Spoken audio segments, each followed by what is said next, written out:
విశాఖలో ఒక్కసారిగా ఒక బస్సులో కలకలం రేగింది. కంచరపాలెం పోలీస్ స్టేషన్ పరిధిలో ఒక ఘటన చోటు చేసుకుంది. ఆర్టీసీ బస్సులో ప్రయాణిస్తున్న మహిళల మీద గుర్తు తెలియని వ్యక్తి ఏదో ద్రావకం పోశాడు. అది యాసిడ్ అని భయపడిపోతున్నారు మహిళలు. ఈ ఘటన గిరిజాలకు వెళ్తున్నటువంటి బస్సులో ఐటీఐ జంక్షన్ దగ్గర జరిగింది.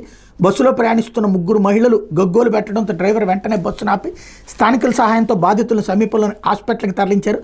సమాచారం అందుకున్నటువంటి కంచరపాలెం సీఐ చంద్రశేఖర్ వెంటనే ఘటస్థలానికి చేరుకుని విచారణ ప్రారంభించారు.